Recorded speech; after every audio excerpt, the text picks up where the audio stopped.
આપણે સ્ટાન્ડર્ડ 6ની અંદર યુનિટ 2ની સ્વાપોથી પૂરવા જઈ રહ્યા હતા. એમાં લાસ્ટમાં આપણે લગભગ મોસ્ટ ઓફ મેં તમને જે ટેક્સ્ટ બુક ભણાવી છે એની અંદર જ તમારી એક્ટિવિટીની અંદર જ બધી એક્સરસાઇઝ આવી જતી હતી, એ મેં કરાવી દીધેલી હતી. અને તમારે એ બધી એક્સરસાઇઝ છે એ જ બધી રિપીટ થાય છે સ્વાપોથીની અંદર. એટલે જ્યાં જ્યાં રિપીટ થયેલી જે એક્સરસાઇઝ છે, એટલે કે અહીંયા એક્સરસાઇઝ છે સ્વાપોથીની અંદર, પણ ટેક્સ્ટબુકની અંદર એ બધી એક્ટિવિટી છે. હવે એ એક્ટિવિટી મેં તમને કમ્પ્લીટ કરાવી દીધી છે. એ એક્ટિવિટી સ્વાપોથીની અંદર ક્વેશ્ચન છે જે મેં તમને 7, 8 કે 9, 10 એવી રીતે જે ક્વેશ્ચન છે એ તમને ક્વેશ્ચન 7, 6, 7, 8, 9 ને 10 એ ટેક્સ્ટબુકની અંદર કરાવી દીધેલા છે.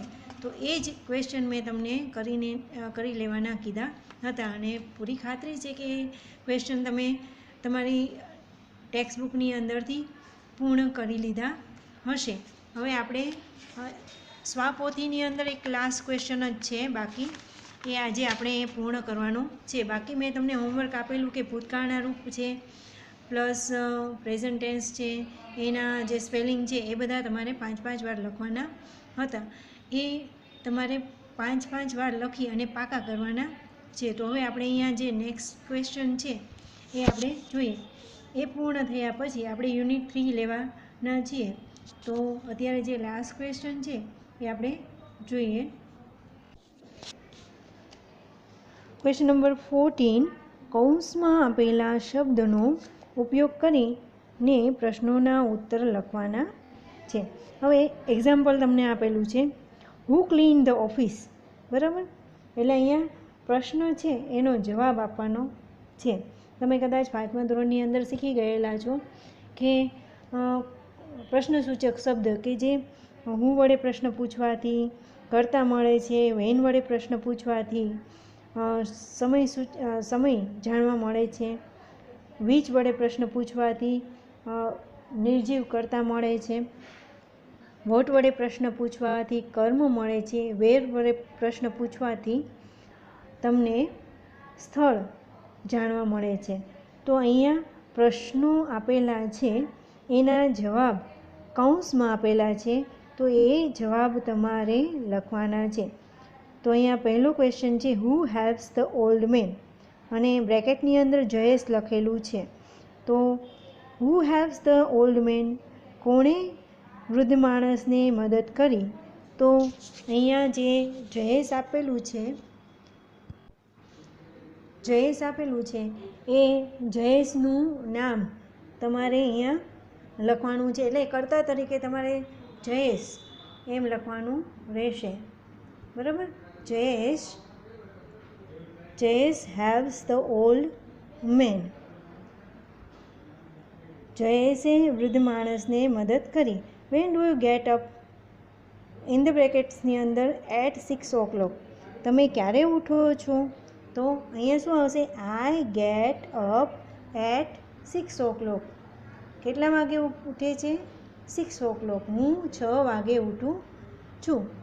6 o'clock અંદર લખેલા જ છે, પણ તમારે આ રીતે જવાબ લખવાના છે. પછી નેક્સ્ટ ક્વેશ્ચન છે, who has a red balloon, કોની પાસે લાલ બલૂન એટલે ફુગ્ગો, કોની પાસે લાલ બલૂન છે? તો ઇન ધ બ્રેકેટની અંદર આશીષ લખેલું છે. તો આશીષ છે એને આગળ હુની જગ્યાએ મૂકી દેવાનું છે, એટલે હુ છે એને કાઢી નાખવાનું રહેશે. Ashish has a red balloon. Ashish has a red balloon. Ashish પાસે લાલ ફુગ્ગો છે. Which film did you see, તમે કયું પિક્ચર જોયું? I saw Gujarati film. Which એ નિર્જીવ કરતા દર્શાવે છે, એટલે નિર્જીવ કરતા દેખાડવા માટે તમારે આઈ સો ગુજરાતી ફિલ્મ, મેં ગુજરાતી પિક્ચર જોયું, બરાબર? હવે આપણે પાછા નેક્સ્ટ પેજ ઉપર જશું. તો અહીંયા 5th ક્વેશ્ચન છે, what did your father drink? તમારા પિતા છે એ શું પીવે છે? આપણે કહીએ ને કે મારા પિતા છે એ દૂધ પીવે છે, ચા પીવે છે. તો માય ફાધર ડ્રિંક.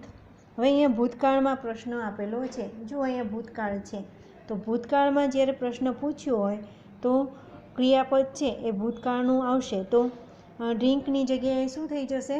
ડ્રિંક. શું બની જશે? ડ્રિંક. એટલે ભૂતકાળનું રૂપ મૂકવામાં આવશે. હવે માય ફાધર ડ્રિંક ટી. મારા પિતા ચા પીતા હતા. પછી where do the ships cell? તો અહીંયા ઇન ધ બ્રેકેટ્સની અંદર ઓન ધ સીઝ, ક્યાં? દરિયાની ઉપર સેલિંગ કરે છે. વહાણ ક્યાં ચાલતું હોય? દરિયા ઉપર ચાલતું હોય ને. તો the ship sails on the seas. The ship sails on the seas. Who taught you English? કોણ તમને અંગ્રેજી ભણાવે છે? મિસિસ મહેતા. તો અહીંયા હું કાઢી નાખો. Mrs Mehta taught me English. Mrs Mehta taught me English. બરાબર. હવે વેર વડે પ્રશ્ન પૂછેલો છો. વેર વડે પ્રશ્ન પૂછતા તમારે સ્થળ દર્શાવવાનું હોય છે. વેર વેર યુ ઇન ધ મોર્નિંગ? હવે જો અહીંયા છે ભૂતકાળનું રૂપ આપેલું છે, એટલે ટુ બીનું ભૂતકાળનું રૂપ મૂકેલું છે. તો ટુ બીના ભૂતકાળના રૂપની સાથે તમારે જવાબ આપવાનો હશે. પણ અહીંયા યુની જગ્યાએ તમે જ્યારે આઈ મૂકતા હોય, યુ છે કર્તા તરીકે, ત્યારે આઈ મૂકો ત્યારે એની સાથે હંમેશા ટુ બીનું રૂપ વોઝ મૂકવામાં આવે છે. એની જગ્યાએ વોઝ તમારે મૂકવાનું આવશે. તો I was in the garden in the morning. હું સવારે બગીચામાં હતો. પછી where is the principal? Principal એટલે કે આચાર્ય ક્યાં છે? ઇન ધ બ્રેકેટ્સની અંદર in the office. The principal is in the office. આચાર્ય છે એ તેની ઓફિસમાં છે. Which dress did Kavita like?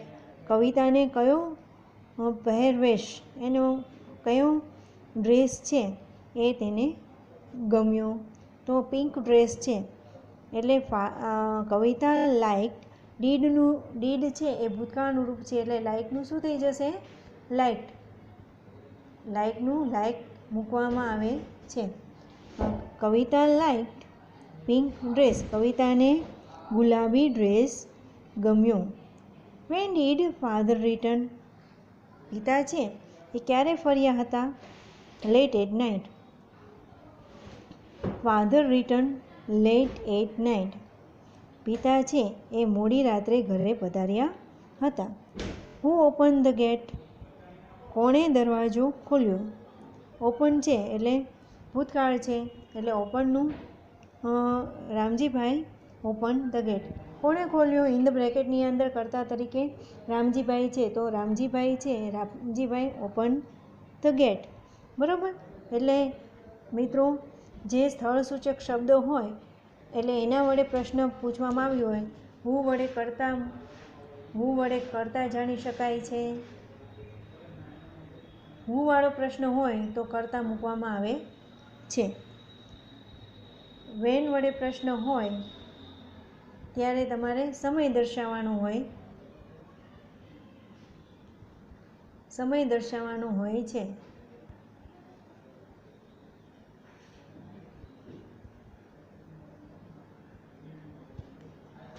વેર વડે પ્રશ્ન પૂછેલો હોય ત્યારે સ્થળ દર્શાવવું. વોટ વડે પ્રશ્ન પૂછ્યો હોય ત્યારે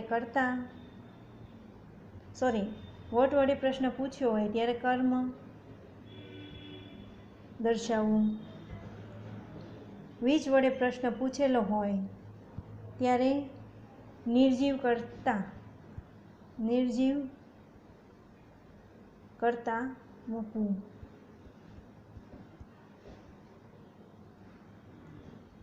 બરાબર. એટલે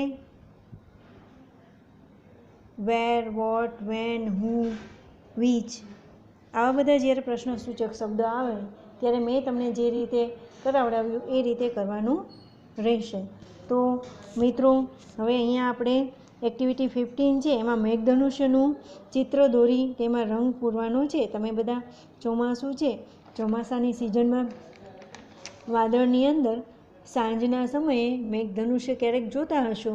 સરસ મજાનું મેઘધનુષ્ય જે હોય એનું ચિત્ર તમારે દોરવાનું છે. અને બીજામાં તમારે બીજું જે 16 પેજ નંબર છે એમાં પાઠ્યપુસ્તકના પાના નંબર 20 છે એમાં આપેલું છોટું અને મોટુંનું ચિત્ર તમારે દોરી અને તેમાં રંગ પૂરવાનો રહેશે.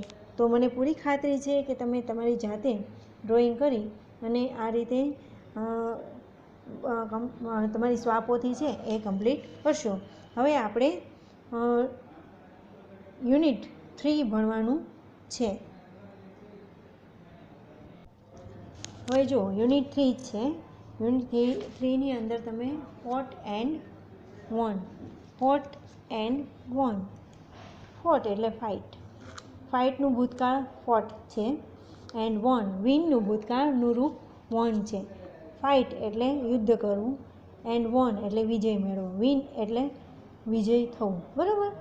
હવે આ યુનિટ 3 છે એની અંદર પહેલું છે એ કાવ્ય છે અને કાવ્યને આધારે તમારે ક્વેશ્ચન આન્સર લખવાના છે. તો પહેલાં આપણે એક કાવ્ય છે એ રીડ કરવાનું છે. મેડમ મંજૂર, born at Janakpur, studied at Gyanpur, worked at Karampur, married at Jivanpur, fell ill on Friday, admitted on Saturday, was on Monday, died on Tuesday, cremated on Wednesday. This was the story of Madam Manjur.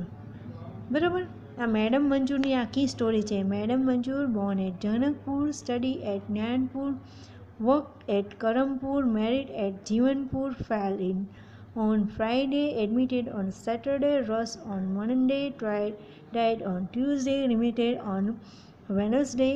This was the story of Madam Manjur.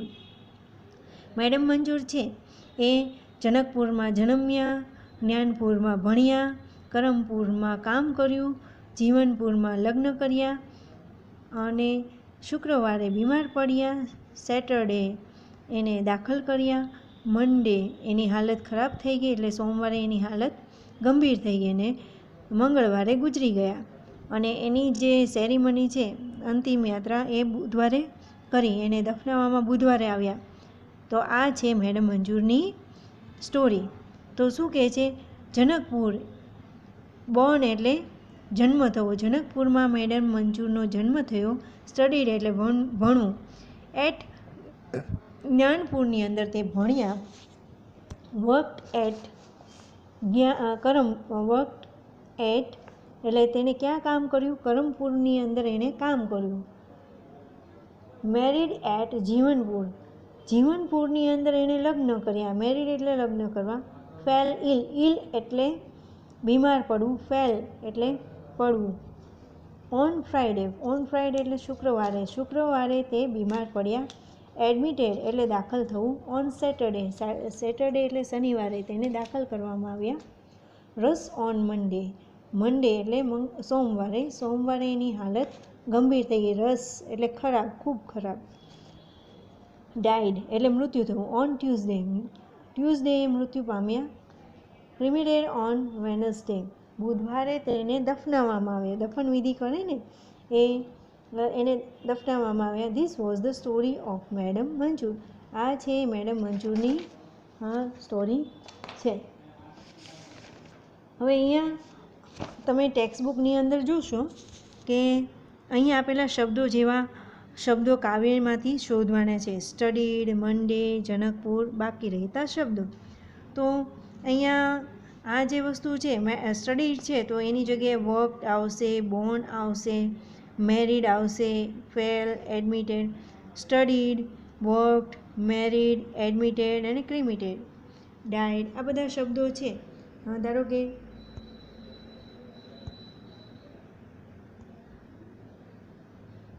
અહીંયા studied આપેલું છે, તો સ્ટડીડની જગ્યાએ work, married, admitted, ક્રિમિટેડ એવા શબ્દો છે એ તમે ભૂતકાળના રૂપો છે એ તમારે એડ કરવાના છે. હવે મંડેની જગ્યાએ તમારે મંડે, સેટરડે, ફ્રાઈડે, ટ્યુઝડે, વેનસડે આ શબ્દો અહીંયા લખવાના છે. એટલે કે આ શબ્દો છે એ તમારે અહીંયા નોંધવાના રહેશે. જનકપુર, તો અહીંયા જનકપુર છે, જ્ઞાનપુર છે, કરમપુર છે, જીવનપુર છે એ બધા અહીંયા લખવાના છે. એવી જ રીતે બાકી રહેતા જે શબ્દો છે, ફેલ, ડાઇડ છે, બરાબર, સ્ટોરી છે, બધાના જે શબ્દો છે એ બધા અહીંયા તમારે લખવાના છે. તો હવે પાછા નેક્સ્ટ પેજ ઉપર આપણે જઈએ.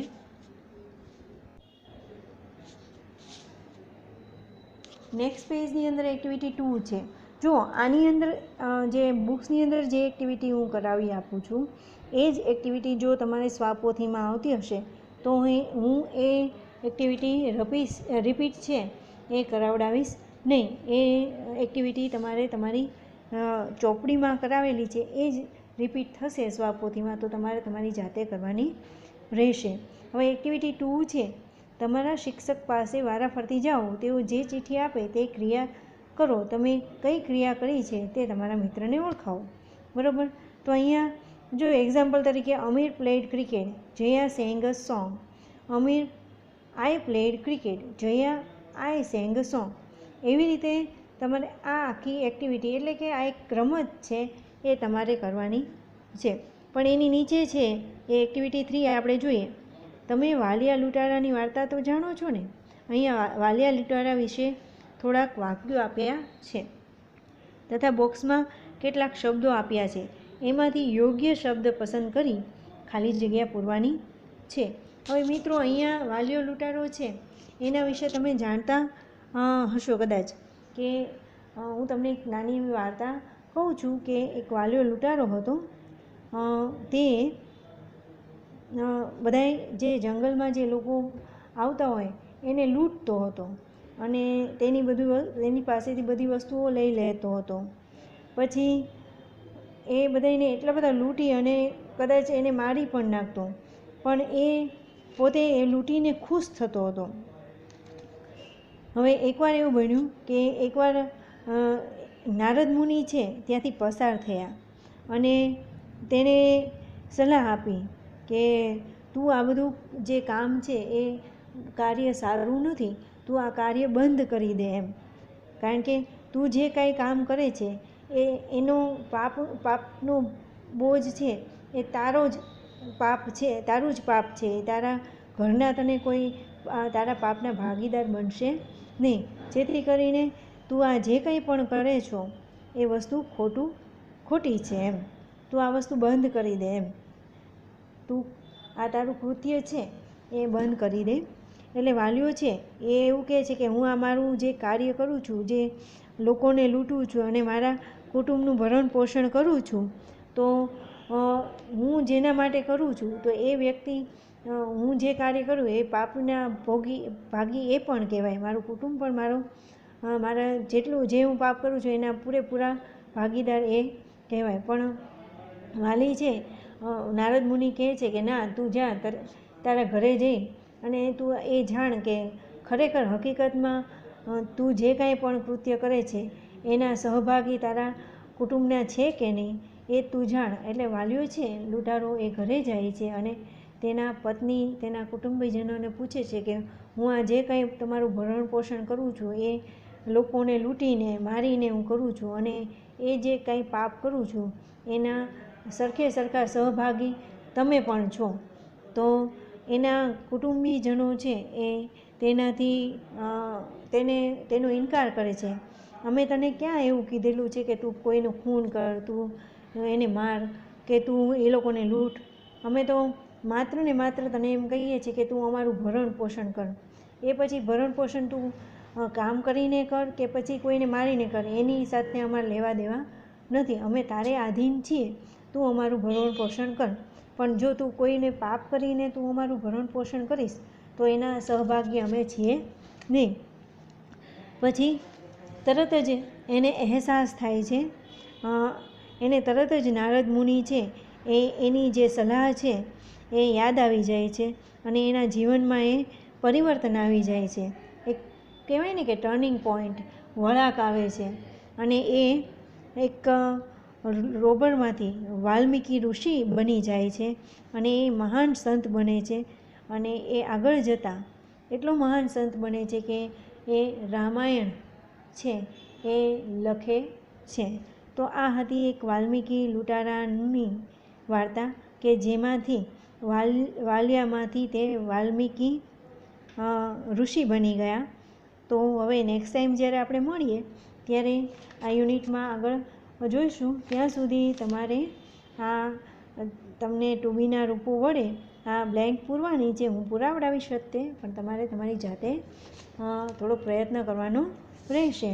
તો નેક્સ્ટ ટાઈમ મળીએ ત્યારે તમારે આ મેડમ મંજૂર છે એના જે મેં તમને લખવાનું કીધું છે એક્ટિવિટી 1ની અંદર જે આપેલું છે એ પૂર્ણ કરવાનું છે અને સ્વપોથી પૂર્ણ કરી અને એના ફોટોગ્રાફ્સ મોકલવાના રહેશે. ત્યાં સુધી આપણે અહીંયા વિરમીએ છીએ.